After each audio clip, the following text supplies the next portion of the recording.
ഇന്നത്തെ പ്രാദേശിക വാർത്തകളുമായി ഷാജി കടക്കൽ. പാകിസ്ഥാനുമായി വെടിനിർത്തലിന് ധാരണയായെന്ന് ഇന്ത്യ. ഇന്നലെ വൈകിട്ട് 5 മണി മുതൽ കര, വ്യോമ, നാവികസേന നടപടികളെല്ലാം നിർത്തിവെക്കാൻ ഇരു രാജ്യങ്ങൾ തമ്മിൽ ധാരണയായെന്ന് വിദേശകാര്യ സെക്രട്ടറി വിക്രം മിശ്രി വാർത്താസമ്മേളനത്തിൽ അറിയിച്ചു. വെടിനിർത്തൽ പ്രഖ്യാപിക്കുകയാണെന്ന് പാകിസ്ഥാൻ ഉപപ്രധാനമന്ത്രി ഇഷാഖ് തറും പ്രഖ്യാപിച്ചു. ഇന്ത്യ പാകിസ്ഥാൻ വെടിനിർത്തലിന് ധാരണയായെന്ന് US പ്രസിഡന്റ് ഡൊണാൾഡ് ട്രംപ് സാമൂഹ്യ മാധ്യമങ്ങളിൽ പോസ്റ്റ് ഇട്ടതിന് പിന്നാലെയാണ് ഇത് സംബന്ധിച്ച് ഇന്ത്യയുടെയും പാകിസ്ഥാന്റെയും പ്രഖ്യാപനം. വാർത്തകൾ വിശദമായി. ഇന്ത്യയും പാകിസ്ഥാനും വെടിനിർത്തലിന് സമ്മതിച്ചെന്ന് ആദ്യം വെളിപ്പെടുത്തിയത് American president Donald Trump. American state secretary Marco Rubio ഇരു രാഷ്ട്രങ്ങളുമായി സംസാരിച്ചത് നിർണായകമായെന്നും ഇന്ത്യൻ വിദേശകാര്യമന്ത്രിയുമായും പാക് സൈനിക മേധാവിയുമായും മാർക്കോ റൂബിയോ സംസാരിച്ചിരുന്നുവെന്നും ഒരു രാത്രി മുഴുവൻ നീണ്ട ചർച്ചകൾക്കൊടുവിലാണ് ധാരണയായെന്നും ട്രംപ് ഇന്നലെ എക്സിൽ കുറിച്ചിരുന്നു. ഇന്ത്യയും പാകിസ്ഥാനും തമ്മിലുള്ള വെടിനിർത്തൽ ആവശ്യപ്പെട്ടത് പാകിസ്ഥാനാണെന്ന് കേന്ദ്ര വിദേശകാര്യ സെക്രട്ടറി വിക്രം മിശ്രി ഇന്നലെ ഉച്ചതിരിഞ്ഞ് 3:35 പാകിസ്ഥാന്റെ director general of military operation Indian director general of military ഓപ്പറേഷൻസിനെ ഫോണിൽ വിളിക്കുകയായിരുന്നുവെന്നും പിന്നീട് കരയിലോ വായുവിലോ കടലിലോ സൈനിക നടപടികൾ ഉണ്ടാകില്ലെന്ന് ഇരു രാജ്യങ്ങളും ധാരണയിലെത്തിയെന്നും വൈകുന്നേരം 5 മണി മുതൽ വെടിനിർത്തൽ നിലവിൽ വന്നെന്നും അദ്ദേഹം കൂട്ടിച്ചേർത്തു. അതേസമയം ഇന്ത്യയും പാകിസ്ഥാനും തമ്മിലുള്ള വെടിനിർത്തൽ ഒരു മൂന്നാം കക്ഷിയും വെടിനിർത്തലിനായി ഇടപെട്ടിട്ടില്ലെന്നും വിക്രം മിശ്രി പറഞ്ഞു. ഇന്ത്യൻ പാകിസ്ഥാൻ വെടിനിർത്തലിൽ മധ്യസ്ഥത വഹിച്ചെന്ന US പ്രസിഡന്റ് ഡൊണാൾഡ് ട്രംപിന്റെയും US വിദേശകാര്യ സെക്രട്ടറി മാർക്ക് റൂബിയോയുടെയും അവകാശവാദം തള്ളി കേന്ദ്ര സർക്കാർ. വെടിനിർത്തൽ സംബന്ധിച്ച ചർച്ച പാകിസ്ഥാനുമായി നേരിട്ടാണ് നടത്തിയെന്ന് കേന്ദ്ര വിദേശകാര്യ മന്ത്രാലയം അറിയിച്ചു. വെടിനിർത്തൽ സംബന്ധിച്ച വിദേശകാര്യ സെക്രട്ടറി വിക്രം മിശ്രി നടത്തിയ പ്രതികരണത്തിലോ വിദേശകാര്യമന്ത്രി S ജയശങ്കറിന്റെ സാമൂഹിക മാധ്യമക്കുറിപ്പുള്ള ചർച്ചകളിൽ മൂന്നാം കക്ഷി പങ്കാളി ആയതായി പറഞ്ഞിട്ടില്ല. ഒരു നിഷ്പക്ഷ സ്ഥലത്ത് ഇരു രാജ്യങ്ങളും ചർച്ച നടത്തുമെന്ന് മാർക്ക് റൂബിയോയുടെ അവകാശവാദം നിഷേധിച്ച വിദേശകാര്യ മന്ത്രാലയം മറ്റേതെങ്കിലും സ്ഥലത്ത് മറ്റു വിഷയങ്ങളിൽ ചർച്ച നടത്താൻ തീരുമാനമായിട്ടില്ലെന്നും അറിയിച്ചു.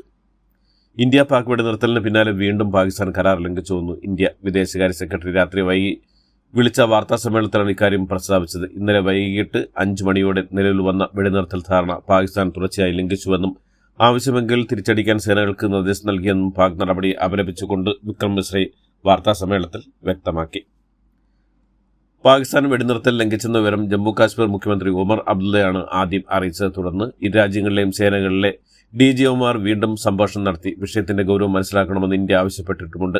ഇതിനുശേഷം നടത്തിയ വാർത്താ സമ്മേളനത്തിലാണ് പാകിസ്ഥാന്റെ ഭാഗത്തുനിന്ന് ഈ നിലയിൽ പ്രകോപനം തുടരുകയാണെങ്കിൽ ആവശ്യമെങ്കിൽ തിരിച്ചടിക്കാൻ സേനകൾക്ക് നിർദ്ദേശം നൽകിയെന്ന് വിദേശകാര്യ സെക്രട്ടറി വിക്രം മിശ്രി അറിയിച്ചത്.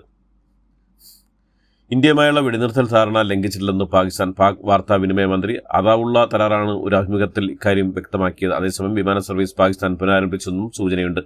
പാക് വ്യോമ മേഖലയിൽ വിമാനങ്ങളുടെ സാന്നിധ്യം കാണുന്നതായും റിപ്പോർട്ടുകൾ. പാകിസ്ഥാനുമായുള്ള വെടിനിർത്തൽ ധാരണയായെങ്കിലും പഹൽഗാം ആക്രമണത്തെ തുടർന്ന് സ്വീകരിച്ച കടുത്ത നടപടികളിൽ നിന്ന് ഇന്ത്യ പിന്നോട്ട് പോയില്ലെന്ന് റിപ്പോർട്ടുകൾ. സിന്ധു നദിയുടെ കരാർ മരവിപ്പിച്ചടക്കം പാകിസ്ഥാനെതിരായ നിലപാടുകൾ ഇന്ത്യ തുടരുമെന്നും ഭീകരവാദത്തോട് കർശന നിലപാട് സ്വീകരിക്കുമെന്നും കേന്ദ്ര സർക്കാർ വൃത്തങ്ങൾ വ്യക്തമാക്കി. ഭീകരാക്രമണങ്ങളോട് പ്രതികരിക്കുന്നതിൽ മുൻ UPA സർക്കാർ നിഷ്ക്രിയത്വം കാണിച്ചുവെന്ന BJPയുടെ ആരോപണങ്ങളെ രൂക്ഷമായി വിമർശിച്ച് കോൺഗ്രസ് നേതാവ് ശശി തരൂർ ഐക്യത്തിന്റെ സന്ദേശം നൽകുന്നതിന് പകരം രാഷ്ട്രീയം കളിക്കാനുള്ള സമയമാണോ ഇതെന്നും ഭരണകക്ഷിയും സർക്കാരും വ്യക്തമാക്കണമെന്നും രാഷ്ട്രീയമായി വിഭജിക്കാനുള്ള ഈ ശ്രമം അപലപനീയമാണെന്നും ശശി തരൂർ വിമർശിച്ചു. തൃശൂർ സാഹിത്യ അക്കാദമി പരിസരത്ത് യുദ്ധവിരുദ്ധ റാലിക്കെത്തിയവരെ പോലീസ് തടഞ്ഞു. യുദ്ധവിരുദ്ധ ജനകീയ മുന്നണി പ്രവർത്തകരായ പ്രമോദ് പുഴങ്കര, ജയപ്രകാശ് ഉളരി, ഗോപിനാഥ്, സുജോ എന്നിവർ അടക്കം 6 പേരാണ് കരിങ്കൽ തടങ്കലിലെടുത്തത്. യുദ്ധവിരുദ്ധ പ്രകടനം നടത്താൻ എത്തിയവരായിരുന്നു ഇവർ. പഹൽഗാം ഭീകരാക്രമണത്തെക്കുറിച്ച് സെമിനാർ നിശ്ചയിച്ചതിൽ കേരള സർവകലാശാല തമിഴ് ഡിപ്പാർട്ട്മെന്റ് മേധാവി രജിസ്ട്രാർക്ക് വിശദീകരണം നൽകി. തമിഴ് പ്രസിദ്ധീകരണത്തിലെ വിവാദ ലേഖനം ആസ്പദമാക്കി ചർച്ചയ്ക്ക് നിർദ്ദേശിച്ച ഗവേഷക വിദ്യാർത്ഥി മാപ്പ് ചോദിച്ചെന്നും വകുപ്പ് മേധാവി രജിസ്ട്രാറെ അറിയിച്ചു. രജിസ്ട്രാർ VCക്ക് റിപ്പോർട്ട് കൈമാറുകയും ചെയ്തു.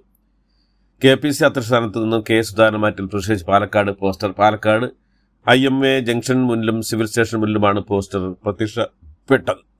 K സുധാകരനെ KPC പ്രസിഡന്റ് സ്ഥാനത്ത് നീക്കിയതിലൂടെ കേരളത്തിലെ കോൺഗ്രസ് ഈഴവവിരുദ്ധ പാർട്ടി മാറിയെന്ന് ഒരിക്കൽ കൂടി തെളിയിച്ചിരിക്കുകയാണെന്ന് SNDP യോഗം ജനറൽ സെക്രട്ടറി വെള്ളാപ്പള്ളി നടേശൻ പറഞ്ഞു.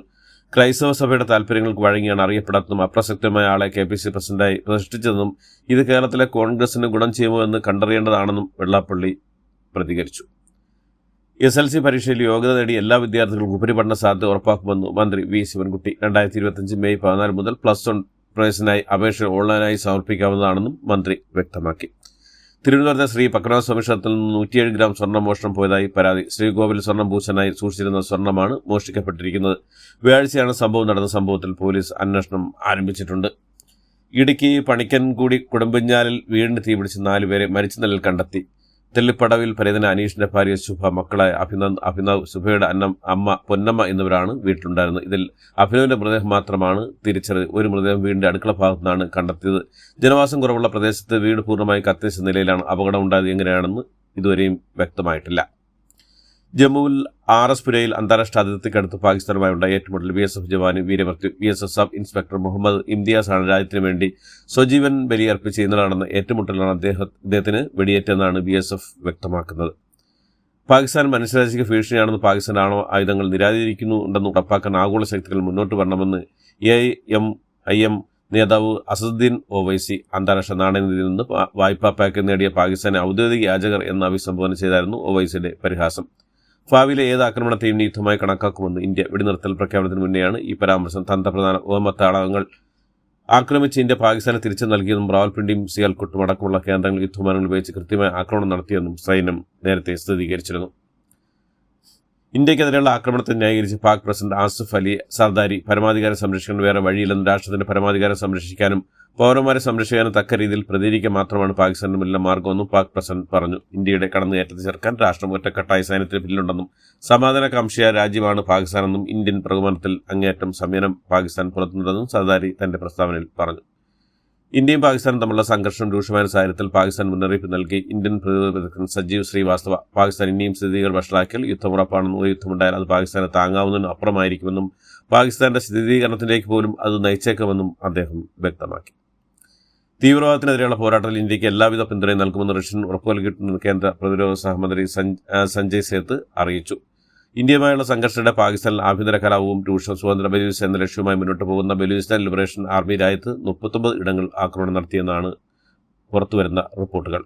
ബംഗ്ലാദേശിൽ മുൻ പ്രധാനമന്ത്രി ഷെയ്ഖ് ഹസീനയുടെ പാർട്ടി അവാമി ലീഗിനെ നിരോധിച്ചു. മുഹമ്മദ് യൂനിസിന്റെ നേതൃത്വത്തിലുള്ള ഇടക്കാല സർക്കാർ ഭീകരവിരുദ്ധ നിയമപ്രകാരമാണ് അവാമി ലീഗിനെ നിരോധിച്ചത്.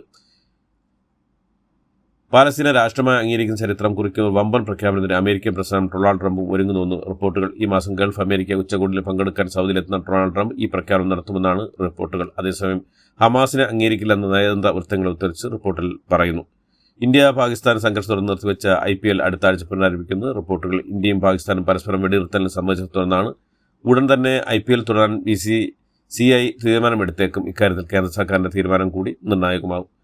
പ്രമുഖ ബാങ്കിംഗ് ഇതര ധനകാര്യ കമ്പനിയായ മണപ്പുറം ഫിനാൻസിന്റെ പ്രവർത്തന വരുമാനം കഴിഞ്ഞ വർഷം സാമ്പത്തിക വർഷം മുൻ വർഷത്തെ അപേക്ഷിച്ച് 13.5% ഉയർന്ന് 10,040.76 കോടി രൂപയായി. നീതി കഴ്ചലെല്ലാം മുൻ വർഷത്തെ അപേക്ഷിച്ച് 7.6% വർദ്ധിച്ചു. ഇതോടുകൂടി ഇന്നത്തെ വാർത്തകൾ അവസാനിക്കുന്നു. എല്ലാവർക്കും നന്ദി, നമസ്കാരം.